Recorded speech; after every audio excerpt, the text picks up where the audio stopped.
Evening my dear students. तो हम लोग मेटलर्जिकल प्रोसेस के चैप्टर के बिल्कुल एंडिंग सेक्शन में हम लोग आ गए हैं, और जहां मैंने आपको टोटल 5 स्टेप्स बताया था कि कैसे अर्थ क्रस्ट से खुदाई करके माइनिंग करके हम लोग मेटल को मार्केट तक पहुंचा सकते हैं, और उस मेटल से हम लोग अपने डे टू डे लाइफ का डिफरेंट यूज कर सकते हैं। अच्छा, वो 5 डिफरेंट स्टेप क्या था? अगर आपको याद होगा तो क्विक रिवीजन में करवा देता हूं। पल्वराइजेशन, कंसंट्रेशन, फिर उसी कंसंट्रेटेड ओर को ऑक्साइड फॉर्म में बदलना, फिर रिडक्शन, और फाइनली लास्ट स्टेप हम लोग का रिफाइनिंग। और वो क्या था कि जैसे ही हमने खुदाई करके माइनिंग करके बड़े बड़े चट्टान को निकाला जिसमें मेटल फंसे हुए थे, उसको बड़े बड़े चट्टान को पहले हमने क्रश करके पाउडर में बदल दिया, और स्टेप नंबर 1 का नाम पल्वराइजेशन दे दिया। जैसे ही हमारे सामने पाउडर्ड ओर आया तो उसमें से हमने कचरा को निकालकर, गैंग पार्टिकल को निकालकर बाहर कर दिया, और इस प्रोसेस को हम लोगों ने second step that is concentration of ore का नाम दिया। कचरा के निकल जाने के बाद, गैंग पार्टिकल के निकल जाने के बाद, अब हम लोग जो भी उसमें ओर बचा हुआ था उस ओर को हम लोगों ने ऑक्साइड फॉर्म में कन्वर्ट कर दिया। मतलब कार्बोनेटेड ओर को भी ऑक्साइड फॉर्म में बदला, हाइड्रेटेड को भी ऑक्साइड फॉर्म में बदला, सल्फाइड ओर को भी हमने ऑक्साइड फॉर्म में बदला। थर्ड स्टेप खत्म हो गया by the process of calcination and roasting. Third step खत्म हो गया। फोर्थ में क्या किया?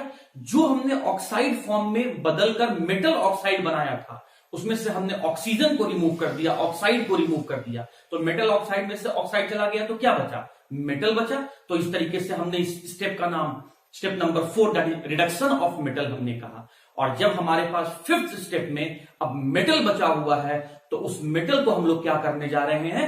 रिफाइन करने जा रहे हैं। तो आइए इसी प्रोसेस को हम लोग समझते हैं। आज का जो रिफाइनिंग ऑफ मेटल स्टेप 5 वाला प्रोसेस है, कॉम्पिटिटिव एग्जाम सबसे ज्यादा क्वेश्चन इसी स्टेप से पूछता है। ऑब्जेक्टिव सबसे ज्यादा इसी स्टेप से, स्टेप नंबर 5 से बनता है। आपको डिफरेंट मेटल्स का नाम याद रखना है। डिफरेंट प्रोसेस में डिफरेंट मेटल जो यूज होते हैं उनको आपको याद रखना है। तो स्टेप नंबर 5 क्या है स्टूडेंट हम लोग का? Refining of metal. आज हम मेटल को रिफाइन करने जा रहे हैं। इसका मतलब क्या होगा? इम्प्योर मेटल को, आप ध्यान दें यहां पर मैंने बॉक्स बनाया है, यहां पे इम्प्योर मेटल को आज हम प्योर मेटल में कन्वर्ट करने जा रहे हैं। इसी इम्प्योर मेटल को हम लोग क्रूड मेटल भी कहते हैं। क्रूड मतलब इम्प्योरिटी अवेलेबल है, तो क्रूड मेटल को या फिर इम्प्योर मेटल को प्योर मेटल में कन्वर्ट कर देना, इसी स्टेप नंबर 5 को हम लोग कहते हैं, इसी प्रोसेस को हम लोग कहते हैं रिफाइनिंग ऑफ मेटल। अब आप यहां आ जाओ कि आखिर इम्प्योरिटी के रूप में क्या हो सकता है। सर आपने इम्प्योरिटी तो स्टेप नंबर 2 में ही हटा दिया था, गैंग को तो आपने स्टेप नंबर 2 में ही हटा दिया था, कंसंट्रेट कर दिया था, फिर कहां से इम्प्योरिटी आ गया? तो देखिए यहां पर इम्प्योरिटी जो है वो कंकड़, बालू, पत्थर और वो सब चीज के बारे में मैं बात नहीं कर रहा हूं। इम्प्योरिटी क्या हो सकता है? देखो यहां पर लिखा हुआ है पहला, फॉरेन मेटल, कोई दूसरा मेटल ही मौजूद हो। जैसे एग्जाम्पल के रूप में सिल्वर के साथ लेड मौजूद है, तो आप क्या देख रहे हैं? आपको चाहिए सिर्फ सिल्वर, लेकिन सिल्वर के साथ आपको क्या मिल रहा है? लेड मिल रहा है। तो जो नहीं चाहिए वो आपके लिए क्या है? अनवांटेड सब्सटेंस आपके लिए क्या है? वो तो इम्प्योरिटी ही है। तो ये फॉरेन मेटल मतलब जो हमको नहीं चाहिए वो अनवांटेड सब्सटेंस लेड यहां पर इम्प्योरिटी का काम कर रहा है। तो इस तरीके से इम्प्योरिटी मौजूद हो सकता है। तो इस लेड को हटाकर हम जब सिल्वर को ऑब्टेन कर लेंगे तो हम कहेंगे कि हमने मेटल का रिफाइनिंग किया है। उसके बाद क्या हो सकता है? अनरिड्यूस्ड ओर। स्टेप नंबर 4 में हमने क्या किया? मेटल ऑक्साइड को हमने मेटल में बदला स्टूडेंट। लेकिन हो सकता है कि जैसे फॉर एग्जांपल मान लेते हैं कि हमने ये क्यूप्रस ऑक्साइड लिया, तो इसका ये जो क्यूप्रस ऑक्साइड है इसमें से ऑक्साइड रिमूव नहीं हो पाया है, मतलब ये अनरिड्यूस्ड फॉर्म में ही रह गया है। रिडक्शन का मतलब क्या होता है? Loss of oxygen. तो वो अनरिड्यूस ही रह गया है, किसी भी कारण से अनरिड्यूस ही रह गया था। तो यहां पर जो ऑक्साइड रह गया है इस मेटल के साथ, वो मेरे लिए इम्प्योरिटी का काम कर रहा है। तो वही कह रहा है अनरिड्यूस्ड ओर। और थर्ड क्या है आपका? स्लैग।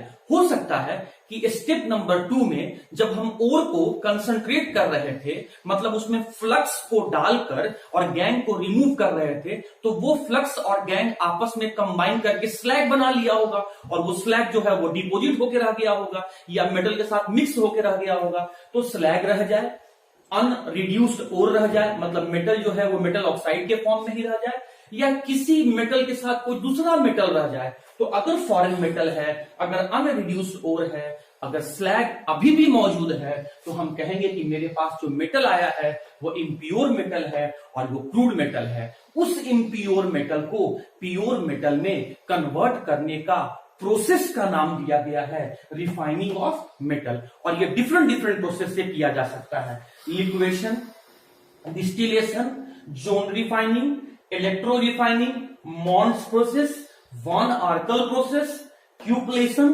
पॉलिंग और बेसिमराइजेशन। इसको इस फ्लो चार्ट को आप कॉपी में ऐसे ही बना लीजिएगा। और अगर आपको इसमें से पढ़ना क्या है, इस प्रोसेस से या जो भी प्रोसेस मैंने यहां पर लिखा हुआ है उससे किस मेटल को रिफाइन कर सकते हैं, किस मेटल को प्योर कर सकते हैं, उनका एग्जांपल आप याद रखिएगा। मैकेनिज्म का जरूरत नहीं है स्टूडेंट, आज तक कभी किसी कॉम्पिटिटिव एग्जाम में या बोर्ड एग्जाम में पूछा नहीं गया है, पर फिर भी जो इसमें से इंपॉर्टेंट है मैं उसको जरूर आपके साथ आज डिस्कस करूंगा। लेकिन फिलहाल अभी आप ये सारे स्टेप को याद रखिएगा कि ये ऑब्जेक्टिव में आ सकता है कि इसमें से कौन सा प्रोसेस है, which of the following process is use for refining of metal. तो आप ये प्रोसेस याद रखिएगा और इस प्रोसेस से किस मेटल को रिफाइन करेंगे उसके एग्जांपल्स याद करिएगा। बस दैट्स ऑल, इससे ज्यादा इसमें कुछ पूछा नहीं जाता है। फिर भी मैं यहां पर कुछ मैकेनिज्म को डिस्कस करूंगा, तो आइए मैं बारी बारी से यहां से स्टार्ट करता हूं। जहां जरूरत होगा मैकेनिज्म को डिस्कस करूंगा, जहां जरूरत नहीं होगा वहां मैं किसी तरह का मैकेनिज्म डिस्कस नहीं करूंगा। ओके स्टूडेंट्स, तो डिफरेंट डिफरेंट प्रोसेस को हम लोग डिस्कस करते हैं। सबसे पहला प्रोसेस है लिक्वेशन। तो लिक्वेशन नाम में ही लिखा हुआ है। तो ये प्रोसेस उस मेटल को रिफाइन करने के लिए यूज किया जाता है जिनका मेल्टिंग पॉइंट का वैल्यू बहुत कम होता है। तो जिस मेटल का मेल्टिंग पॉइंट का वैल्यू बहुत कम होता है वैसे मेटल को रिफाइन करने का प्रोसेस का नाम है लिक्वेशन। और इसमें कौन कौन से मेटल यूज किए जाते हैं, या तो वो टिन होगा, या तो वो लेड होगा, या तो वो बिस्मथ होगा, या तो वो मरकरी होगा। तो टिन, लेड, बिस्मथ और मरकरी ऐसे मेटल जिनका मेल्टिंग पॉइंट बहुत कम होता है उनको रिफाइन करने का प्रोसेस का नाम है लिक्वेशन। मेल्टिंग पॉइंट में बोल रहा हूं। अब आ गया डिस्टिलेशन। वैसे मेटल जिनका बॉइलिंग पॉइंट बहुत कम होता है, ऊपर वाला में था मेल्टिंग पॉइंट, नीचे वाला में है बॉइलिंग पॉइंट। वैसे मेटल जिनका बॉइलिंग पॉइंट बहुत कम होता है वैसे मेटल को प्यूरिफाई करने का प्रोसेस का नाम है डिस्टिलेशन। और ये यूज किया जाता है for metal like zinc, like cadmium and mercury. हाँ जी, तो आप बिल्कुल सही सोच रहे हैं कि मरकरी सर दोनों में यूज हो गया। हाँ, उसका मेल्टिंग पॉइंट और बॉइलिंग पॉइंट का वैल्यू भी बहुत कम होता है। आप खुद भी जानते हैं कि मरकरी जो है वो रूम टेम्परेचर पर लिक्विड स्टेट में ही रहता है, तो वो कम टेम्परेचर पर ही लिक्विड स्टेट में आ गया है ना, और वो कम टेम्परेचर पर ही वो वेपराइज भी हो जाता है। तो वो दोनों में कंसिडर होगा। अगर एग्जाम में ऑप्शन आएगा तो वो दोनों ही लिख के देगा। वो लिक्वेशन, अगर मरकरी ऑप्शन में है तो वो लिक्वेशन और डिस्टिलेशन दोनों प्रोसेस को लिख के देगा। फिलहाल अभी तो आपको इतना ही याद रखना है कि जिस मेटल का मेल्टिंग पॉइंट बहुत कम होगा उसको रिफाइन करना है लिक्वेशन, जिस मेटल का बॉइलिंग पॉइंट बहुत कम होगा उसको रिफाइन करना है डिस्टिलेशन मेथड से। लेकिन उससे भी ज्यादा इंपॉर्टेंट इसका एग्जाम्पल है टिन, लेड, बिस्मथ और मरकरी को रिफाइन करना है तो लिक्वेशन, जिंक, कैडमियम और मरकरी को रिफाइन करना है तो डिस्टिलेशन। अब आ जाओ स्टूडेंट जोन रिफाइनिंग पर, बहुत इंपॉर्टेंट है ये। जोन रिफाइनिंग का दूसरा नाम है फ्रैक्शनल क्रिस्टलाइजेशन। अच्छा, ये जोन रिफाइनिंग क्यों नाम पड़ा इसका मैकेनिज्म मैं समझाता हूं क्योंकि इंपॉर्टेंट है, ये पूछा भी जाता है और आपके बोर्ड एग्जाम में इसका मैकेनिज्म भी पूछता है, इंपॉर्टेंट है। बस सेंटेंस आपको लिख देना है एक लाइन का कि कैसे इसमें प्यूरिफिकेशन होता है। आइए समझते हैं। जब मेटल को छोटे छोटे टुकड़ों में, जैसे ये मान लीजिए स्टूडेंट ये मेटल है, जो नीचे वाला मैंने अंदर में बना रखा है ये आपका मेटल है, तो मेटल को हम लोग क्या करेंगे, छोटे छोटे टुकड़ों में, छोटे छोटे भाग में, छोटे छोटे सेगमेंट में बांटकर प्यूरिफाई करेंगे। तो जब छोटे छोटे भाग में, छोटे छोटे पार्ट में, छोटे छोटे सेगमेंट में बांट कर मेटल को रिफाइन किया जाता है तो ऐसे प्रोसेस को हम लोग कहते हैं जोन रिफाइनिंग। इसका दूसरा नाम है फ्रैक्शनल क्रिस्टलाइजेशन। और फ्रैक्शनल क्रिस्टलाइजेशन क्या है स्टूडेंट, वो भी समझ लो। जब एक मिक्सचर में से दो सॉलिड को, जब एक मिक्सचर में से दो सॉलिड को उनके सॉल्युबिलिटी के आधार पर एक दूसरे से अलग कर दिया जाए तो ऐसे रिफाइनिंग प्रोसेस का नाम होता है फ्रैक्शनल क्रिस्टलाइजेशन। तो यहां इंप्यूरिटी भी सॉलिड रहेगा और प्योर मेटल भी आपका सॉलिड रहेगा, लेकिन इंप्यूरिटी जो है वो आपका मॉल्टेन स्टेट में ज्यादा सॉल्यूबल होगा as compare to the pure state. चलिए, तो ये मेथड किसके लिए करते हैं ये ज्यादा जानना जरूरी है। ये उस मेथड के लिए करते हैं, ये उस मेटल के लिए करते हैं जिसका यूज हम लोग सेमीकंडक्टर बनाने में करते हैं।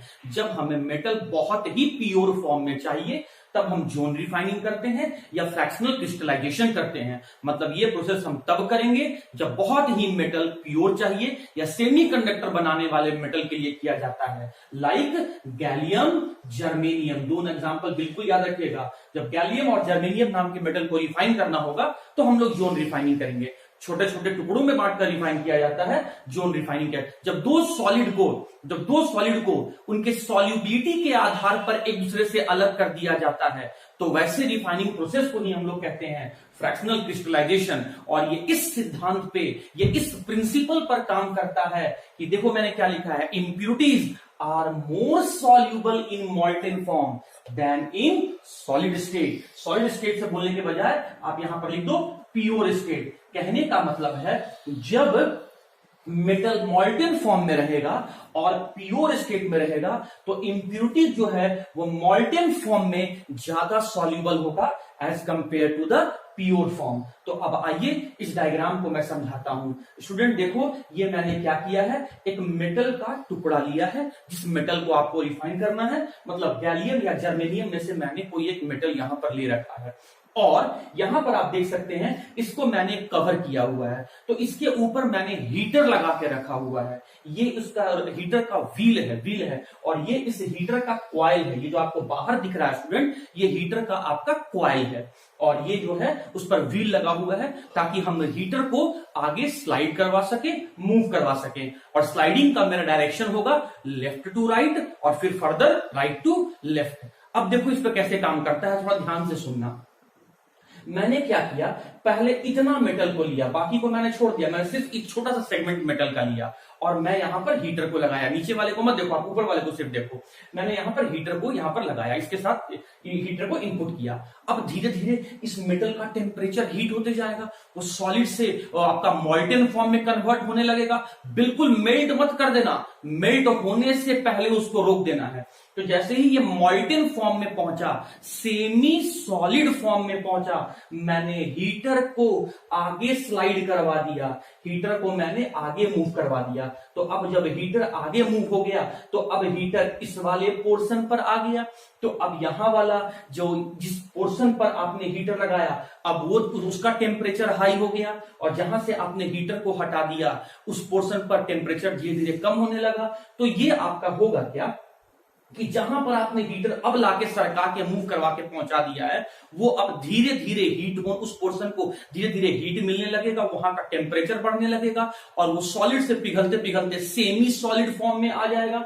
तो जैसे ही आपका ये सेमी सॉलिड फॉर्म में आएगा और उधर ठंडा होते होते, कूल होते होते वो आपका सॉलिड फॉर्म में आएगा तो उसमें से इंप्यूरिटीज आगे निकलकर वो सीधे मॉल्टेन फॉर्म में पहुंच जाएगा। तो देखिए आप समझिए बात को, यहां पर जब इंप्यूरिटीज निकल के यहां चला आया तो ये हो गया आपका प्योर मेटल, मैं शॉर्ट फॉर्म में पीएम लिख रहा हूं। और जब इंप्यूरिटी सेमी सॉलिड फॉर्म वाले में आ गया तो ये हो गया आपका इम्प्योर मेटल। और ये जो मैंने एरो दिखाया है वो दिखाया है कि आपका इंप्यूरिटी जो है वो आपका मॉल्टेन फॉर्म वाले में चला आया। तो ये प्योर हो गया। फिर मैंने क्या किया, फिर मैंने हीटर को स्टूडेंट आगे मूव करवाया। रोलिंग हीटर, उसका चक्का लगा हुआ है, व्हील लगा हुआ है, तो रोल करवा के उसे मैं आगे लेके आया। अब मैं इस पोर्शन पर लेके आ गया, मेटल के इस पोर्शन पर हीटर को लेके आ गया।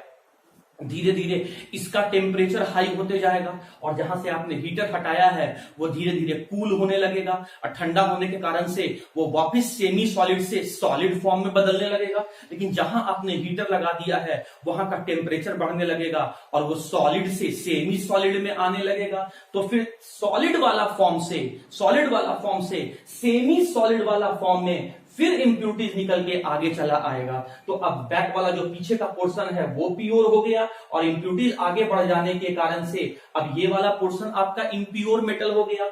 फिर मैंने क्या किया, फिर मैं हीटर को आगे की तरफ बढ़ा दिया, फिर मैंने हीटर को आगे की तरफ बढ़ा दिया। तो जिस सेगमेंट पर आपने हीटर को लगाया है वहां का टेम्परेचर बढ़ने लगा, वो हीट होने लगा, वो सॉलिड से सेमी सॉलिड में बदलने लगा।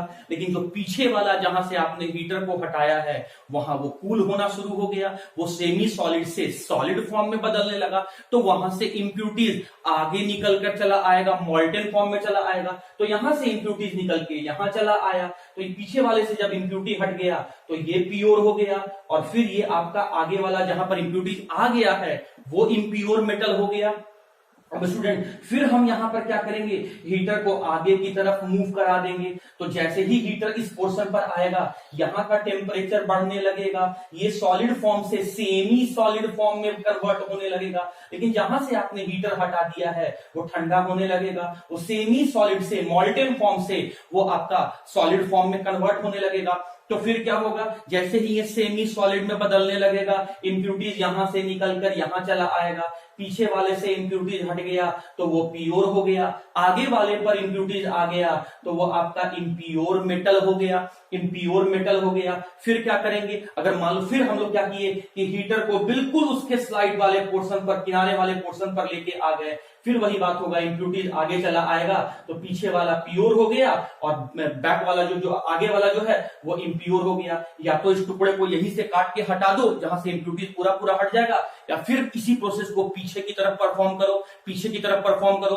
अब राइट टू लेफ्ट यही काम को करो, फिर लेफ्ट टू राइट यही काम को करो, और जब आपको लगे कि मेटल बिल्कुल प्यूरिफाई हो गया है तो इस प्रोसेस को रोक दो, या फिर जब आप लास्ट तक बिल्कुल पहुंच गए हो और सेटिस्फाइड हो गए हो कि ये प्योर हो गया है तो छोटे से टुकड़े को काटकर हटा दो, और अब जो आपका जितना भी मेटल बचा हुआ है देखिए ये आपका सब का सब प्योर मेटल है। तो छोटे छोटे टुकड़ों में मेटल को बांटकर प्यूरिफाई करना, इसी को कहते हैं जोन रिफाइनिंग। और इसमें हुआ क्या कि जो पीछे वाला पोर्शन जहां से आपने हीटर को हटाया था वो आपका प्योर होते चला गया, और जहां पर आपने हीटर ला के रखा था वो आपका मॉल्टेन फॉर्म हो गया। तो हम लोग इस प्रिंसिपल को, इस काम को करते समय, इस एक्सपेरिमेंट को करते समय हम लोग क्या देख रहे हैं कि इम्प्यूरिटी जो है वो मॉल्टेन वाला फॉर्म पर, वैसा मेटल का वो भाग जो मॉल्टेन फॉर्म में है, जो सेमी सॉलिड फॉर्म में है, इम्प्यूरिटीज वहां मूव कर करके डिस्प्लेस होके वो आपका सॉल्युबल होते जाता है। तो यहां पर लिखा हुआ impurities are more soluble in molten form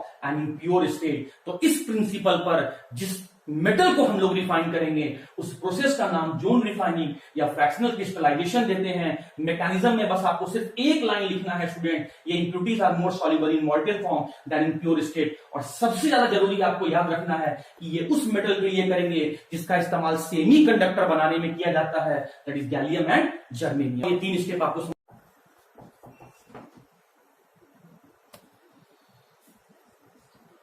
okay students, तो हम लोग अब 4th स्टेप देखने जा रहे हैं, that is electro refining of metal.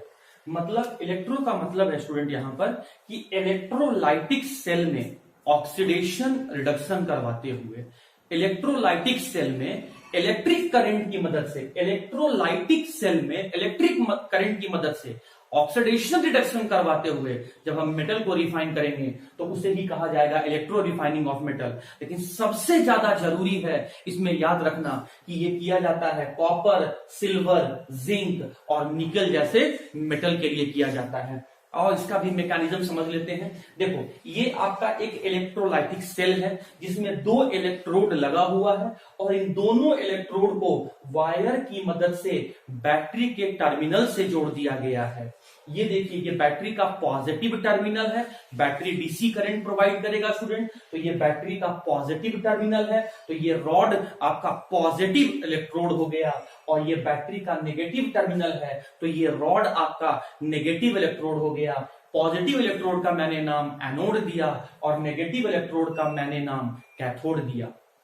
अब आप बहुत अच्छे ढंग से जानते हैं कि एनोड पर ऑक्सीडेशन होगा और कैथोड पर आपका रिडक्शन होगा। तो आइए इसके भी मैकेनिज्म को समझ लेते हैं, ध्यान से समझिएगा। देखिए इसमें आप बिल्कुल डायग्राम में देख रहे हैं कि एक इलेक्ट्रोड को मैंने थिक बनाया है और एक इलेक्ट्रॉन को मैंने थिन बनाया है। तो जो एनोड होगा वो आपका थिक होगा, जो कैथोड होगा वो आपका थिन होगा। एनोड और कैथोड सिर्फ इसी में अंतर नहीं होगा, ये थिकनेस और थिननेस में ही सिर्फ अंतर नहीं होगा, और भी होगा। एनोड जो होगा वो इम्प्योर मेटल का होगा और कैथोड जो होगा वो आपका प्योर मेटल का होगा। एनोड और कैथोड दोनों एक ही मेटल का बना हुआ रहता है। एनोड और कैथोड दोनों एक ही मेटल का बना हुआ रहता है। इम्प्योर मेटल ये आपका एनोड पर रहेगा और प्योर मेटल आपका ये कैथोड पर रहेगा। अगर मैं यहां पर कॉपर के लिए कर रहा हूं तो हम लोग कहेंगे कि इम्प्योर मेटल जो है वो आपका एनोड पर रहेगा और ये आपका कॉपर का ही है। प्योर मेटल जो जिससे कैथोड बनाया गया है ये भी आपका कॉपर का ही है। तो दोनों में अंतर क्या है? दोनों में अंतर यही है कि एक जगह आपने इम्प्योर लिया है और दूसरी जगह आपने प्योर लिया है। जिसको प्यूरिफाई करना है उसको थिक रखो और जो पहले से प्योर है थोड़ा सा उसको आपको थिन रखो और आप इलेक्ट्रोलाइसिस का प्रोसेस स्टार्ट कर सकते हो। अच्छा, ये क्या है? ये इलेक्ट्रोलाइट है। इलेक्ट्रोलाइट क्या होता है? वैसे एसिड, बेस या सॉल्ट जिसको वाटर में डिसॉल्व करवाने पर या इलेक्ट्रिक करंट पास करने पर वो आयंस में डिसोसिएट हो जाए तो उसे इलेक्ट्रोलाइट कहा जाता है। आप जिस मटेरियल का मेटल ले रहे हैं या मेटल जिस मटेरियल का ले रहे हैं, सॉल्ट सॉल्यूशन भी, इलेक्ट्रोलाइट भी आपको उसी का लेना है। अगर मैं कॉपर का ले रहा हूं तो यहां पर इलेक्ट्रोलाइट का जो सॉल्ट के रूप इलेक्ट्रोलाइट जो मैं सॉल्ट यहां पर लूंगा वो आपका कॉपर सल्फेट ही होगा। और इसके डिसोसिएशन को बढ़ाने के लिए हम यहां पर बाहर से एक एसिड ऐड कर दे रहे हैं, मिनरल एसिड ऐड कर दे रहे हैं, that is sulphuric acid add कर दे रहे हैं। सल्फ्यूरिक एसिड इसीलिए ताकि इस कॉपर को डिसोसिएट करे, आयंस में डिसोसिएट करे। तो ये हो गया इम्प्योर मेटल का एनोड और ये हो गया आपका प्योर मेटल का कैथोड। दोनों एक ही मटेरियल का है, बस इम्प्योरिटी और प्योरिटी में अंतर है। ये इलेक्ट्रोलाइट है जो आपका डिसोसिएट होगा और उससे आयंस निकल के प्यूरिफाई होकर आगे की तरफ मूव करेंगे। अब आइए इसके मैकेनिज्म को थोड़ा थोड़ा हम लोग समझ लेते हैं। देखिए, होगा कुछ ऐसा कि यहां से मेटल निकलेगा, यहां जाके डिपोजिट होगा, मेटल के साथ साथ इम्प्योरिटीज भी निकल के बाहर आएगा। अब समझिए यहां पर क्या होगा। हमने जैसे ही बैटरी को ऑन किया, वहां से इलेक्ट्रिक करंट पास होता हुआ, वायर से होता हुआ इस मेटल पर, एनोड पर आया। और आप जानते हैं कि इलेक्ट्रिक करंट जो है वो हीटिंग इफेक्ट भी प्रोड्यूस करता है। तो इस हीटिंग के कारण से एनोड का मेटल जो है वो मेल्ट होना शुरू होगा, गलना शुरू होगा, या हम लोग सीधा केमिस्ट्री के लैंग्वेज में बोलेंगे ऑक्सीडेशन होगा। तो कॉपर का ऑक्सीडेशन होगा। और ऑक्सीडेशन का मतलब क्या है स्टूडेंट? कि वो इलेक्ट्रॉन का लॉस करेगा। तो कॉपर जब इलेक्ट्रॉन का लॉस करेगा तो ये कन्वर्ट हो जाएगा Cu2+ में और इससे निकलने वाला 2 इलेक्ट्रॉन आपका अलग हो जाएगा। तो कॉपर ऑक्सीडाइज हो गया Cu2+ में, कॉपर निकल के Cu2+ में कन्वर्ट हो गया और जो इलेक्ट्रॉन निकला वो इलेक्ट्रॉन आपका इसी रॉड के ऊपर आपका रह गया, क्योंकि ये पॉजिटिव इसको अट्रैक्ट करके रख लिया है। हाँ जी, अब जब यहां से ये मेटल मेल्ट होके गिरा तो इस मेटल के साथ इंप्यूरिटीज भी निकले। तो इंप्यूरिटीज 2 तरह के थे। इंप्यूरिटीज यहां से निकले उसमें से कुछ इंप्यूरिटीज सॉल्यूबल थे और कुछ इंप्यूरिटीज इनसॉल्यूबल थे, वो घुलनशील नहीं थे। तो जो सॉल्यूबल थे वो इस इलेक्ट्रोलाइट में तो डिसॉल्व हो गए, लेकिन जो आपके इंप्यूरिटीज इनसॉल्यूबल थे, अघुलनशील थे, वो नीचे इस एनोड के नीचे जाके जमा हो गए। ये क्या है? इंप्यूरिटीज है। इसीलिए इस इंप्यूरिटीज को नाम दिया गया है मर्ड। एनोड से निकला है और एनोड के नीचे जाके जमा हो गया है, इसीलिए इस इंप्यूरिटीज का नाम होता है स्टूडेंट एनोड मर्ड। ये भी 1 नंबर का क्वेश्चन कई बार पूछा गया है, व्हाट इज एनोड मर्ड? तो इलेक्ट्रो रिफाइनिंग प्रोसेस में जो इंप्यूरिटीज एनोड से निकलते हैं और उसी इलेक्ट्रोड के नीचे जाके डिपोजिट हो जाते हैं, उसे ही हम एनोड मर्ड कहते हैं। इलेक्ट्रो रिफाइनिंग प्रोसेस में जो इंप्यूरिटीज एनोड से निकलते हैं और एनोड के बॉटम सरफेस पर ही जाके डिपोजिट हो जाते हैं, उसे एनोड मर्ड कहते हैं। अब देखिए, यहां से इलेक्ट्रॉन मूव होता हुआ इस कैथोड की तरफ आ रहा है। जब एक्सेस इलेक्ट्रॉन यहां पर हो गया तो इलेक्ट्रॉन मूव करना शुरू कर दिए। इलेक्ट्रॉन मूव करना शुरू कर दिए स्टूडेंट, इलेक्ट्रॉन मूव करना शुरू कर दिए। और जब इलेक्ट्रॉन इधर आने लगा, इलेक्ट्रॉन कैथोड की तरफ आने लगा, तो ये जो मेटल है आपका आयन जो है Cu2 प्लस आयन जो है, ये आयन सीधा सीधा इस रॉड की तरफ जाके डिपोजिट होने लगा। जब आपका यहाँ पर क्यूप्रिक आयन इस कैथोड पर जाके डिपोजिट होने लगा तो धीरे धीरे इसका थिकनेस बढ़ते चला गया, क्योंकि कॉपर जाके डिपोजिट होते चला जा रहा है। तो उस इलेक्ट्रॉन, जब वो इलेक्ट्रॉन एनोड से कैथोड की तरफ आया तो ये पॉजिटिव जो है वो उस इलेक्ट्रॉन की तरफ अट्रैक्ट होने लगा और कैथोड पर रिडक्शन का प्रोसेस शुरू होगा, दैट इज इलेक्ट्रॉन को गेन करने का प्रोसेस शुरू होगा, और वो क्यूप्रिक आयन जो एनोड इलेक्ट्रॉन लूज किया था उसी को गेन करेगा और फर्दर वो आपका कॉपर, सॉलिड मेटल कॉपर में कन्वर्ट हो जाएगा। तो जब क्यूप्रिक आयन इस पर डिपोजिट होते जाएगा, इसका थिकनेस बढ़ता चला जाएगा, और जिस समय ये बहुत ज्यादा थिन हो जाएगा और ये आपका थिक हो जाएगा तो हम समझेंगे मेरा मेटल जो है, हमें प्योर मेटल मिल गया है। अब हम यहां से इसे एक्सट्रैक्ट कर लेंगे, इसे हम यहां से ऑब्टेन कर लेंगे। तो ये था आपका इलेक्ट्रो रिफाइनिंग मेटल जो कॉपर, सिल्वर, जिंक और निकल के लिए किया जाता है। तो ये रहा आपका मैकेनिज्म। अब मैं आता हूं पा रहा है that is vapour phase refining. इसका मतलब होता है इम्प्योर मेटल को वेपर में बदलकर और तब उसे प्यूरिफाई कर देना। मैं सिंपल वर्ड में आपको समझा दिया। इम्प्योर मेटल को पहले वेपर बनाने वाले कंपाउंड में, मतलब वोलेटाइल कंपाउंड में कन्वर्ट करना और फिर उसको प्यूरिफाई कर लेना, उसी को कहते हैं वेपर फेज रिफाइनिंग। इसमें होता क्या है, देखो ये कैसे काम करता है। किसी रिएजेंट की मदद से हम इम्प्योर मेटल को वोलेटाइल कंपाउंड में कन्वर्ट करते हैं, मतलब वेपर बन जाने वाले कंपाउंड में बदल देते हैं, और फिर उसी वोलेटाइल कंपाउंड को हीट कर देते हैं। तो आपका प्योर मेटल अलग हो जाता है और आपका जो आपने रिएजेंट यूज किया था वो अलग हो जाता है। तो इम्प्योर मेटल को पहले ऐसे समझो, किसी रिएजेंट की मदद से इम्प्योर मेटल को वेपर बन जाने वाले कंपाउंड में, वोलेटाइल कंपाउंड में कन्वर्ट कर देना, और फिर उसी वोलेटाइल कंपाउंड को प्योर मेटल में कन्वर्ट कर देना, उसे ही हम वेपर फेज रिफाइनिंग कहते हैं। इस प्रोसेस से दो साइंटिस्ट का नाम जुड़ा हुआ है, एक है वॉन आर्कल और एक है मॉन्स प्रोसेस। स्टूडेंट, यहां से दो क्वेश्चन पूछा जाता है कि किस मेटल के लिए यूज किया जाता है और रिएजेंट क्या यूज करते हैं। तो वॉन आर्कल प्रोसेस में टाइटेनियम, जिरकोनियम और हाफनियम, ये तीन मेटल, हाफनियम, जिरकोनियम और टाइटेनियम नाम के मेटल को प्यूरिफाई किया जाता है। मॉन्स प्रोसेस में बहुत बार पूछा गया क्वेश्चन है, मॉन्स प्रोसेस में निकल मेटल को प्यूरिफाई किया जाता है। Question number second, Van Arkel में iodine as a reagent use किया जाता है। मॉन्स प्रोसेस में कार्बोनिल, कार्बन मोनोऑक्साइड नहीं है, कार्बोनिल यूज किया जाता है, रिएजेंट यूज किया जाता है for purification of nickel metal. अब ये कैसे काम करता है, देखो मैंने इम्प्योर टाइटेनियम मेटल लिया और उसका रिएक्शन करवाया एक रिएजेंट से, दैट इज आयोडीन से। तो आयोडीन टाइटेनियम से रिएक्ट करके टाइटेनियम टेट्रा आयोडाइड का फॉर्मेशन कर लिया, TiI4, टाइटेनियम टेट्रा आयोडाइड का फॉर्मेशन कर लिया, जो कि वोलेटाइल कंपाउंड है। मतलब इस कंपाउंड का बॉइलिंग पॉइंट बहुत कम है, ये जल्दी वेपर में कन्वर्ट हो जाता है, तो वोलेटाइल कंपाउंड में कन्वर्ट हो गया। फिर उसी टाइटेनियम टेट्रा आयोडाइड को जब मैंने हीट किया तो टाइटेनियम अलग हो गया और वो जो रिएजेंट था, वो आयोडीन था, वो आपका अलग हो गया। तो इम्प्योर मेटल, किसी रिएजेंट की मदद से इम्प्योर मेटल को पहले वोलेटाइल कंपाउंड में कन्वर्ट कर देना और उसी वोलेटाइल कंपाउंड को फिर प्योर मेटल में कन्वर्ट कर देना, and so we can say that this is the vapour phase refining.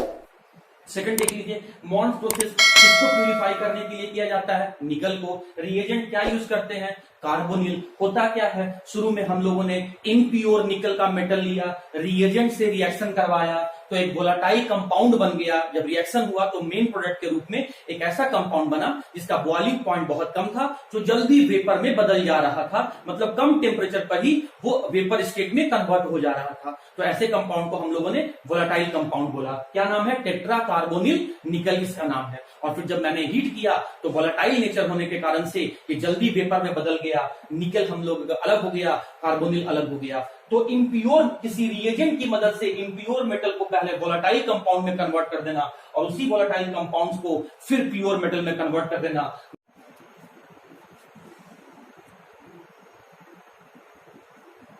Okay students, तो हम लोग का अब लास्ट का 3 स्टेप बचा हुआ है, क्यूपलेशन, पॉलिंग और डेसिमराइजेशन। देखिए ये कब किया जाता है, किस मेटल के लिए किया जाता है, ये बहुत इंपॉर्टेंट है। ये किया जाता है सिल्वर और गोल्ड को प्यूरिफाई करने के लिए। जब सिल्वर या गोल्ड के साथ लेड नाम का metal as a impurities present हो, तो उस सिल्वर और गोल्ड को लेड से अलग करने के लिए, सिल्वर और गोल्ड को प्यूरिफाई करने के लिए जो हम लोग प्रोसेस यूज करते हैं रिफाइनिंग का, उसे ही हम लोग क्यूपलेशन कहते हैं। तो याद रखना, सिल्वर और गोल्ड को किस मेथड से प्यूरिफाई किया जाता है? क्यूपलेशन प्रोसेस से प्यूरिफाई किया जाता है। अब आते हैं स्टूडेंट पॉलिंग में। यह प्रोसेस कॉपर और लेड को प्यूरिफाई करने के लिए किया जाता है। जब कॉपर और लेड अपने ऑक्साइड के साथ ही जुड़कर इम्प्यूरिटीज का काम कर रहे हैं, जब कॉपर के साथ ऑक्सीजन जुड़ा हुआ रहे in the form of oxide, तो उस क्यूप्रस ऑक्साइड को प्योर कॉपर में बदलने के लिए जो आप रिफाइनिंग का प्रोसेस यूज करेंगे, that is known as the poling. When metal oxide is acting as the impurities for its own metal, जब ऑक्साइड ही अपने मेटल के लिए इम्प्यूरिटीज का काम करने लगे, तो उसको रिफाइन करने का प्रोसेस का नाम दिया गया है पॉलिंग, और ये कॉपर और लेड मेटल के लिए यूज किया जाता है। बेसेमराइजेशन ये भी यूज किया जाता है कॉपर के लिए, लेकिन यहां पर इम्प्यूरिटीज के रूप में क्या होना चाहिए? आयरन। तो जब कॉपर को हमको ऑब्टेन करना है as from the impurities iron, तो जो हम लोग रिफाइनिंग का प्रोसेस यूज करेंगे तो इसको कहते हैं हम लोग बेसेमराइजेशन। तो pulverisation, concentration, conversion into oxide, reduction और रिफाइनिंग का ये सारा प्रोसेस मैंने आपको बता दिया। और इस चैप्टर का मैं बिल्कुल लास्ट क्वेश्चन पे आ जा रहा हूं कि आप पांचों स्टेप को समझने के बाद आप ये बताएं कि आप हेमेटाइट ओर से आयरन को कैसे ऑब्टेन करेंगे। तो आइए स्टूडेंट अगले क्वेश्चन की।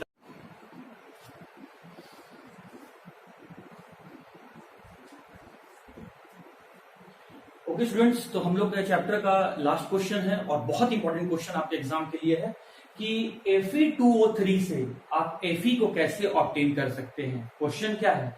Fe2O3 को हम लोग कहते हैं हेमेटाइट, हेमेटाइट ओर, और Fe को हम लोग कहते हैं आयरन। तो हेमेटाइट ओर से आयरन आप कैसे ऑब्टेन करेंगे, वो पांचों स्टेप को आप एक्सप्लेन करके बताएं। तो ये आपका क्वेश्चन था, इसे मैं यहां से अब मिटा रहा हूं। हेमेटाइट ओर से हमको आयरन को ऑब्टेन करना है।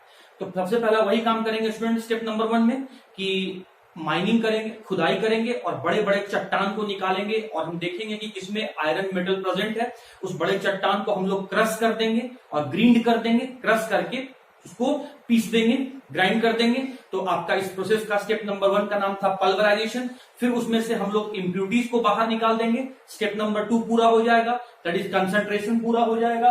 कंसंट्रेशन कर लेंगे स्टेप नंबर 2 में, हम इसे स्टेप नंबर 1 नाम दिए हैं, बट पल्वराइजेशन मैंने छोड़ दिया। पल्वराइजेशन मैं आपको बोल के समझा दे रहा हूं। स्टेप नंबर 1 में हमने पल्वराइजेशन कर दिया, स्टेप नंबर 2 में हम लोगों ने कंसंट्रेशन कर लिया। स्टेप नंबर 3 में क्या करेंगे कि अब हम लोग उसी में से हम लोग क्या करेंगे स्टेप नंबर 3 में कि अब जो भी हम लोग का इम्प्यूरिटी को हटाने के बाद, गैंग को हटाने के बाद, जो हमारे पास जो ओर्स बचा हुआ है उसे हम लोग कन्वर्ट करेंगे ऑक्साइड फॉर्म में। कैसे करेंगे स्टूडेंट? आइए देखते हैं। हम लोग स्टेप नंबर 3 करने जा रहे हैं कैल्सिनेशन। मान लीजिए कि हेमेटाइट ओर के साथ कोई मॉइस्चर प्रेजेंट है, तो उसमें से हीट करके मॉइस्चर को अलग कर देंगे। हाइड्रेटेड हेमेटाइट ओर है, Fe2O3.3H2O प्रेजेंट है, हीट किए, वाटर मॉलिक्यूल अलग हो गया और अब मेरे पास सिर्फ यहां पर हेमेटाइट ओर प्रेजेंट है। मान लीजिए हेमेटाइट ओर के साथ इम्प्यूरिटी के रूप में साइडराइट ओर भी मौजूद है। साइडराइट ओर हेमेटाइट ओर की तरह ही साइडराइट ओर होता है FeCO3। तो हम मान लेते हैं कि साइडराइट भी एज द इम्प्यूरिटी प्रेजेंट है, तो इसको हीट किए, कार्बोनेट प्रेजेंट है, कार्बोनेट प्रेजेंट है, हाइड्रेटेड प्रेजेंट था, तो उसको रिमूव करने के लिए हम लोग कैल्सिनेशन का प्रोसेस किए। तो इसको जब कार्बोनेट ओर को हम लोग हीट किए तो ये कन्वर्ट हो गया आपका फेरस ऑक्साइड में और कार्बन डाइऑक्साइड में। फेरस ऑक्साइड लेस स्टेबल होता है, इसीलिए उस फेरस ऑक्साइड को हम लोग फेरिक ऑक्साइड में कन्वर्ट कर लेते हैं। तो इस तरीके से हमने उसको ऑक्साइड फॉर्म में बदल दिया, दैट इज हमने उस कंसंट्रेटेड ओर का ऑक्साइड फॉर्म में कन्वर्जन कर लिया बाय द कैल्सिनेशन। अब आता है स्टेप नंबर 4। स्टेप नंबर 4 में हम लोग करते हैं reduction, and the reduction of iron that is Fe2O3 में से स्मेल्टिंग में क्या करेंगे? Fe2O3 में से हेमेटाइट ओर को हम Fe आयरन में कन्वर्ट करेंगे ऑक्सीजन को रिमूव करके, और ऑक्सीजन को रिमूव करने का प्रोसेस का नाम है आपका रिडक्शन। और रिडक्शन किस प्रोसेस से करेंगे, याद करो मैंने पहले बताया था, स्मेल्टिंग से, एल्यूमिनोथर्माइट प्रोसेस से और ऑटो रिडक्शन से। तो हम लोग यहां पर रिडक्शन किस प्रोसेस से करेंगे, स्मेल्टिंग प्रोसेस से करेंगे। मतलब कोक मतलब कार्बन या फिर कार्बन मोनोऑक्साइड के हेल्प से हम लोग इस हेमेटाइट ओर का, फेरिक ऑक्साइड का रिडक्शन करवा देंगे इस आयरन में। और जिस बर्तन में हम लोग ये काम करेंगे उस बर्तन का नाम है ब्लास्ट फर्नेस। इसका डायग्राम मैंने छोटा सा आपको यहां बना के दिखाया है। ब्लास्ट फर्नेस में फेरिक ऑक्साइड से फेरिक ऑक्साइड से हम लोग आयरन मेटल को ऑब्टेन करेंगे बाय द रिडक्शन और स्मेल्टिंग प्रोसेस। तो अगर आप इस ब्लास्ट फर्नेस को देख रहे हैं स्टूडेंट, तो ये एक तरह का apparatus है। इसकी लंबाई 60 से लेकर 90 मीटर तक की हो सकती है, और अगर विड्थ वाइज बात करें तो ये 25 मीटर विड्थ का हो सकता है, चौड़ाई का हो सकता है। इसका जो आउटर सरफेस है, बाहर का जो लेयर है, वो आपका स्टील का बना हुआ होता है, और जो इनर इसका लेयर है, ये इनर लेयर फायर ब्रिक का बना हुआ होता है, ईंट का बना हुआ होता है। जब आप इसके टॉप सरफेस पर जाएंगे तो इसके टॉप सरफेस के अरेंजमेंट को जब आप देखेंगे तो डबल कप और डबल कोन लाइक सरफेस दिखेगा इसका। देखिए ये वाला और ये वाला, ये डबल कप जैसा दिख रहा है, और ये जो ट्रायंगल जैसा मैंने बनाया है ये कोन जैसा दिख रहा है। तो इसका जो अपर सरफेस है ये डबल कप डबल कोन अरेंजमेंट है। आउटर सरफेस स्टील का और इनर सरफेस फायर ब्रिक का बना हुआ, 90 मीटर लंबा और आप कह सकते हैं 25 मीटर चौड़ा जो ब्लास्ट फर्नेस है, जिसमें हम लोग फेरिक ऑक्साइड को हम लोग आयरन में ऑब्टेन करेंगे, आयरन ऑब्टेन करेंगे, उसे ही तो हम लोग ब्लास्ट फर्नेस का नाम दे रहे हैं। apparatus का नाम ब्लास्ट फर्नेस ही तो है। अच्छा, इसमें अलग अलग जोन बांटा गया है। जो सबसे नीचे है वहां का टेम्परेचर बहुत हाई रहेगा, और वहां पर आपका कंबसन का प्रोसेस होता है, बर्निंग का प्रोसेस होता है, इसीलिए उसको नाम देते हैं zone of combustion. Middle layer को कहते हैं जोन ऑफ स्लैग फॉर्मेशन। जो टॉप जोन होता है, टॉप लेयर होता है, उसे हम कहते हैं जोन ऑफ रिडक्शन। अब आ जाइए, जो वेस्ट गैसेस होगा उसके एग्जॉस्ट के लिए, बाहर निकलने के लिए भी एक रास्ता है। उसके बाद यहां से हम लोग, जो आप दो ओपनिंग देख रहे हैं, यहां से हम लोग हॉट एयर पास करवाएंगे यहां से। अच्छा, इस नीचे वाले सरफेस पर आ जाइए, ये आप देख सकते हैं, इसको मैंने आपको बिल्कुल आपको यहाँ पर ये हॉटस्पॉट करके दिखाया है। तो आप यहाँ पर देख सकते हैं कि ये स्लैग है आपका, डॉट जैसा मैंने दिखाया यहाँ पर, तो ये स्लैग है, और नीचे में आपका यहाँ पिग आयरन निकल के आएगा। स्लैग हल्का होता है इसीलिए फ्लोट करके ऊपर आ गया है, और नीचे आपका जो आयरन है वो डेंसर है, इसीलिए नीचे बॉटम पर बैठा हुआ है। तो आइए अब देखते हैं स्टूडेंट क्या हुआ। अब तक हम लोगों ने ऑक्साइड फॉर्म में कन्वर्ट कर लिया है। पहले में हम लोगों ने पल्वराइजेशन किया था, सेकंड में हम लोगों ने इम्प्यूरिटी को निकालकर कंसंट्रेशन नाम दिया, और थर्ड में हमने क्या किया कि उसको ऑक्साइड फॉर्म में बदलने का कोशिश किया, अगर that is by the process of calcination. और उसके लिए हमने क्या किया, पहले उसमें से जितने मॉइस्चर था, मॉइस्चर को हटा दिया। अगर इम्प्यूरिटी के रूप में साइड्राइट मौजूद है तो कार्बोनेट से ऑक्साइड फॉर्म में बदला, और फेरस ऑक्साइड लेस स्टेबल होता है, उसको हम लोगों ने फेरिक ऑक्साइड में बदल दिया। तो जहां तक हो गया स्टूडेंट, मैं उसको वहां से हटा देता हूं। अब हम लोग यहां पर क्या करने वाले हैं, ध्यान से देखिए, रिडक्शन करने वाले हैं। Smelting, zone of combustion. होता क्या है कि जब हम लोग हॉट एयर पास करवाते हैं, अच्छा एक चीज और आप यहां सुन लीजिए, हम बाहर से यहां पर चार्ज इनपुट करेंगे। चार्ज क्या होता है, फेरिक ऑक्साइड, कोक और लाइमस्टोन, तीनों के मिक्सचर को हम लोग चार्ज कहते हैं। फिर से कह रहा हूं मैं, हेमेटाइट और कोक मतलब कार्बन, और limestone that is CaCO3 calcium carbonate, इन तीनों को मिक्सचर को हम लोग चार्ज कहते हैं। रेशियो किस रेशियो में लिया जाता है, एनसीईआरटी में भी लिखा हुआ है, 8:4:1 के रेशियो में लिया जाता है। 8 पार्ट हेमेटाइट ओर का रहता है, 4 पार्ट कार्बन का रहता है। Purest form of carbon is known as the coke. 4 part carbon का रहता है और 1 पार्ट लाइमस्टोन का रहता है। अब स्टूडेंट, आपने हेमेटाइट ओर क्यों लिया, आयरन को ऑब्टेन करने के लिए। हेमेटाइट ओर में आयरन के साथ आपको क्या दिख रहा है, oxygen in the form of oxide. और यहां से दो इंपॉर्टेंट क्वेश्चन है, कोक क्यों लिया जाता है, because coke function as the reducing agent. बहुत इंपॉर्टेंट क्वेश्चन बता रहा हूं, कोक यहां पर रिड्यूसिंग एजेंट का काम करता है। हेमेटाइट ओर में से ऑक्सीजन को रिमूव करने का काम करता है, इसीलिए यहां पर कोक लिया जाता है। और ये भी एग्जाम का बहुत इंपॉर्टेंट क्वेश्चन है कि ब्लास्ट फर्नेस में लाइमस्टोन क्यों लिया जाता है। लाइमस्टोन लिया जाता है स्लैग को बनाने के लिए। अगर कोई इंप्योरिटीज प्रेजेंट है तो ये लाइमस्टोन फ्लक्स का काम करता है, गैंग के साथ जुड़ के स्लैग का फॉर्मेशन करता है। मैं फिर से बोल देता हूं, हेमेटाइट ओर क्यों लिया? आयरन को ऑब्टेन करने के लिए। कोक क्यों लिया? हेमेटाइट ओर में से ऑक्सीजन को हटाने के लिए as the reducing agent. Limestone क्यों लिया? गैंग पार्टिकल को हटाने के लिए। ये था ऑक्साइड को हटाने के लिए और ये था आपका गैंग पार्टिकल को हटाने के लिए। ये यहां पर और स्लैग को बनाने के लिए, गैंग पार्टिकल को हटाने के लिए ये फ्लक्स का काम करता है और गैंग के साथ जुड़ के स्लैग का फॉर्मेशन करता है। और डायग्राम को मैंने समझा दिया। अब आते हैं इसमें स्मेल्टिंग में। तो जब हम नीचे से हॉट एयर पास करवाते हैं तो वो हॉट एयर मतलब ऑक्सीजन इस कोक के साथ कंबाइन करता है, कार्बन के साथ कंबाइन करता है और कार्बन डाइऑक्साइड का फॉर्मेशन कर देता है।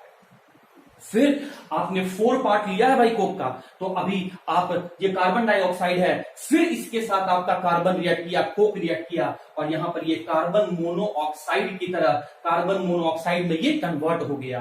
तो स्टूडेंट कार्बन मोनोऑक्साइड में क्यों कन्वर्ट हुआ?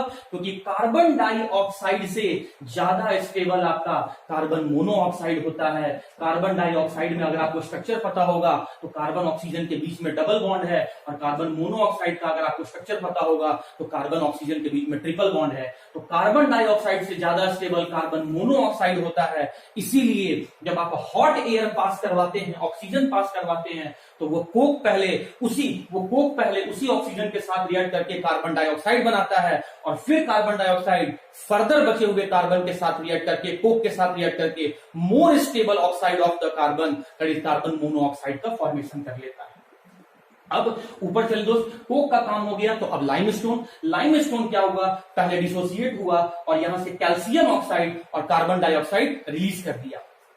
अब यही कैल्शियम ऑक्साइड इस लाइमस्टोन में से यही कैल्शियम ऑक्साइड फ्लक्स का काम करता है। और आप याद रखना, बिल्कुल बात को याद रखना कि हेमेटाइट ओर में SiO2 इम्प्यूरिटी की तरह काम करता है। हेमेटाइट ओर में सिलिका इम्प्यूरिटी का काम करता है। इसी गैंग को रिमूव करने के लिए लाइमस्टोन लिया जाता है जो यहाँ फ्लक्स का काम करता है और इस गैंग के साथ जुड़ के स्लैग का फॉर्मेशन करता है। कैसे? पहले कैल्शियम कार्बोनेट आप जो हीट पास करवा रहे हैं उससे डिसोसिएट हो जाता है और कैल्शियम ऑक्साइड का फॉर्मेशन करता है, मेटल ऑक्साइड का फॉर्मेशन करता है। मेटल ऑक्साइड बेसिक होने के कारण से सिलिका इम्प्यूरिटी के साथ रिएक्ट करता है और यहां स्लैग का फॉर्मेशन करता है। तो स्लैग के फॉर्मेशन के लिए, गैंग पार्टिकल को रिमूव करने के लिए लाइमस्टोन का यूज किया जाता है। जैक बोर्ड में पूछा गया क्वेश्चन है। हाँ जी, अब स्लैग भी बन गया। अब क्या होगा?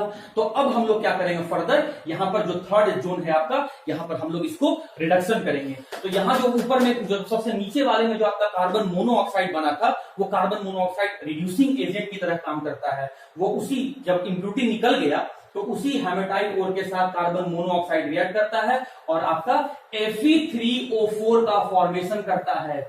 Fe3O4 क्या है? ये मिक्सचर है आपका FeO और Fe2O3, मतलब फेरस ऑक्साइड और फेरिक ऑक्साइड दोनों को मिला देंगे तो Fe3O4 का फॉर्मेशन हो जाएगा। मतलब ferrous ferric oxide is known as the Fe3O4। तो जो carbon monoxide zone of combustion में बना, सबसे नीचे वाले में बना, वहां कार्बन मोनोऑक्साइड रिड्यूसिंग एजेंट का काम करता है। उस हेमेटाइट ओर के साथ जुड़ के फेरस फेरिक ऑक्साइड में कन्वर्ट कर देता है।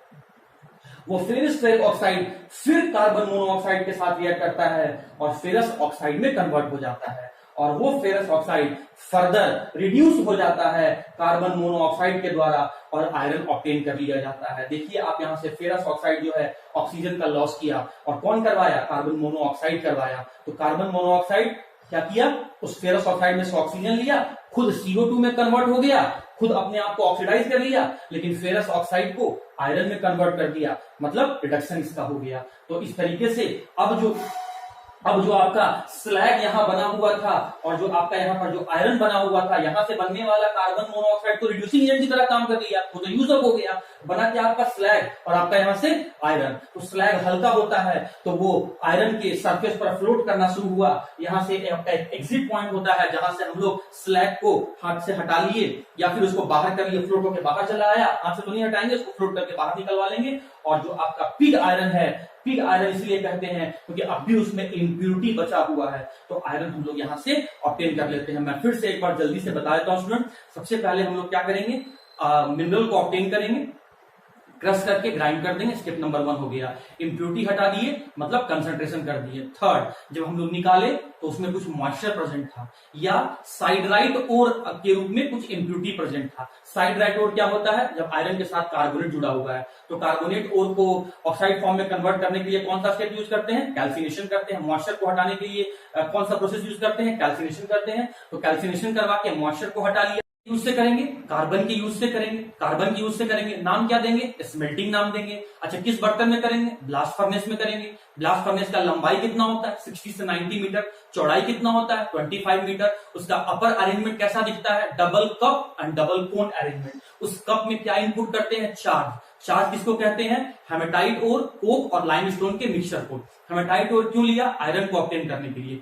कोक क्यों लिया, उस हेमेटाइट ओर में से ऑक्सीजन को हटाने के लिए या फिर कार्बन रिड्यूसिंग एजेंट की तरह काम करता है इसलिए। लाइमस्टोन क्यों लिया, कोई भी इंप्यूरिटी अगर प्रेजेंट है, जनरली ये देखा गया है कि हेमेटाइट ओर के साथ SiO2 सिलिका इंप्यूरिटी प्रेजेंट होता है, तो गैंग पार्टिकल को हटाने के लिए हम लोग यहाँ पर लाइमस्टोन लेते हैं जो कि फ्लक्स का काम करता है और गैंग के साथ जुड़कर वो वहां पर स्लैग का फॉर्मेशन कर लेता है। और कैसे करते हैं, तो ब्लास्ट फर्नेस में 3 जोन बटा हुआ रहता है। नीचे वाले जोन का टेम्परेचर बहुत हाई रहता है, इसीलिए जोन ऑफ कंबसन कहते हैं। मिडिल वाले जोन का टेम्परेचर जो है वो आपका यहाँ स्लैग बनता है, इसीलिए हम लोग यहाँ पर जोन ऑफ स्लैग फॉर्मेशन करते हैं। और जो टॉप मोस्ट वाला पार्ट है वहां टेम्परेचर कम रहता है, जहां पर रिडक्शन किया जाता है, जहां पर ऑक्सीजन को रिमूव किया जाता है, इसीलिए जोन ऑफ रिडक्शन करते हैं। कैसे होता है, जैसे ही आप यहाँ पर हॉट एयर पास करवाते हैं तो वो हॉट एयर कोक के साथ रिएक्ट करके कार्बन डाइऑक्साइड में कन्वर्ट होता है। फिर वो कार्बन डाइऑक्साइड अपने से ज्यादा स्टेबल फॉर्म बनाने के लिए वो फिर से कोक के साथ कंबाइन करता है और कार्बन मोनोऑक्साइड में कन्वर्ट हो जाता है। तुमने यहाँ पर कार्बन मोनोऑक्साइड क्यों बनाया, क्योंकि कार्बन मोनोऑक्साइड बिहेव करता है एज द रिड्यूसिंग एजेंट। यह वही है जो आगे चलकर फिर हेमेटाइट ओर में से ऑक्सीजन को रिमूव करेगा। फिर हम लोग चले ऊपर गए तो लाइमस्टोन भी आ गया। लाइमस्टोन उसी हीट से जो आप हॉट एयर पास करवाए थे, लाइमस्टोन टूटा और उसमें से मेटल ऑक्साइड, कैल्शियम ऑक्साइड निकल के आया। और वो कैल्शियम ऑक्साइड जो इम्प्यूरिटी सिलिका प्रेजेंट है, SiO2 प्रेजेंट है, उसके साथ रिएक्ट करके स्लैग बना लिया। और जो स्लैग है वो हल्का होने के कारण से वो सरफेस पर फ्लोट करेगा। अब फिर क्या होगा, जो हेमेटाइट ओर आपने लिया था वो का यूज तो हो गया, लाइमस्टोन का यूज हो गया, अब बचा आपका हेमेटाइट ओर। तो वो हेमेटाइट ओर इस कार्बन मोनोऑक्साइड के साथ कंबाइन किया और कार्बन मोनोऑक्साइड इसको रिड्यूस करके कन्वर्ट किया इसको फेरस फेरिक ऑक्साइड में। फिर फेरस फेरिक ऑक्साइड के साथ फिर कार्बन मोनोऑक्साइड रिएक्ट किया और कार्बन मोनोऑक्साइड उसी फेरस फेरिक ऑक्साइड को रिड्यूस कर दिया और कन्वर्ट कर दिया इसका फेरस ऑक्साइड में। आप देख सकते हैं ऑक्सीजन का नंबर कम हो गया है। फेरस फेरिक ऑक्साइड में ऑक्सीजन एटम का नंबर 4 था, लेकिन फेरस ऑक्साइड में ऑक्सीजन का नंबर 1 है and the loss of oxygen is known as the reduction. और जो रिडक्शन करवाएगा उसको कहेंगे रिड्यूसिंग एजेंट। किसने करवाया, कार्बन मोनोऑक्साइड ने। तो फेरस फेरिक ऑक्साइड को फेरस ऑक्साइड में कन्वर्ट कर दिया और फिर फेरस ऑक्साइड को ये रिड्यूस किया, कौन, कार्बन मोनोऑक्साइड, और किसमें कन्वर्ट कर दिया, आयरन में कन्वर्ट कर दिया। आयरन हेवियर होने के कारण से ब्लास्ट फर्नेस के बॉटम में चला गया, स्लैग लाइटर होने के कारण से उस आयरन के ऊपर फ्लोट करने लगा। तो जो आपका जो एग्जिट बना हुआ है उससे स्लैग बाहर निकल गया और जो एक और एग्जिट राइट हैंड साइड में है उससे आप पिग आयरन को ऑब्टेन कर सकते हैं। पिग आयरन क्यों नाम दिया गया, क्योंकि इसमें इंप्यूरिटीज अभी भी प्रेजेंट है as the in the form of carbon. Carbon जो आपने ऊपर में कोक के फॉर्म में लिया था उसमें इंप्यूरिटीज प्रेजेंट है। अच्छा, पिग आयरन क्यों नाम दिया गया, ये बात समझ लो स्टूडेंट, सबसे इंपॉर्टेंट है। होता यह है कि जो हम लोग आयरन को ऑब्टेन करते हैं वो छोटा छोटा स्क्वायर फॉर्म में ऑब्टेन करते हैं। छोटे छोटे स्क्वायर सेगमेंट बना के उसे ऑब्टेन किया जाता है और उसमें इंप्यूरिटीज कार्बन प्रेजेंट होता है, इसीलिए उसे नाम दिया गया है कास्ट आयरन या फिर पिग आयरन। जैसे आप डेयरी मिल्क का टॉफी खाते हो तो उसमें स्क्वायर शेप में आपका चॉकलेट बना हुआ रहता है। एग्जैक्टली जो हम लोग आयरन को ऑब्टेन करते हैं उसको कास्ट किया जाता है छोटे छोटे स्क्वायर सेगमेंट में, और उसमें इम्प्योरिटी कार्बन मौजूद होता है, इसीलिए उसे पिग आयरन का नाम दिया गया है। और फर्दर जो आपको आयरन मिला उसे आप रिफाइन कर लो तो आपके पास प्योर आयरन ऑब्टेन हो गया। इस तरीके से हेमेटाइट ओर से हम लोग आयरन को ऑब्टेन कर लिए और ये चैप्टर स्टूडेंट आपका पूरे तरीके से कंप्लीट हो गया है। कल हम लोग फिर से इनऑर्गेनिक का नया चैप्टर स्टार्ट करेंगे, that is F block element हम लोग स्टार्ट करेंगे, जिसे हम लोग इनर ट्रांजिशन एलिमेंट भी कहते हैं। लेकिन उससे पहले मैं दो आपको होमवर्क दे देता हूं स्टूडेंट। आप क्लास 11th में पढ़ाया गया स्क्रीनिंग इफेक्ट और इफेक्टिव न्यूक्लियर चार्ज, ये दोनों पढ़ लीजिएगा, क्योंकि यहां पर 11th वाले पोर्शन को पढ़ाना मेरे लिए थोड़ा पॉसिबल नहीं है। मैं थोड़ा सा हिंट जरूर दे दूंगा, बट आप पहले से ये पढ़ के रखना, तभी आपको एक ब्लॉक एलिमेंट समझ में आएगा। स्क्रीनिंग इफेक्ट और इफेक्टिव न्यूक्लियर चार्ज, और इस तरीके से आपका यहां पर मेटलर्जी आपका चैप्टर जो है वो खत्म हुआ। तो आज के लिए स्टूडेंट इतना ही था, फिर हम लोग कल सेम टाइम मिलेंगे।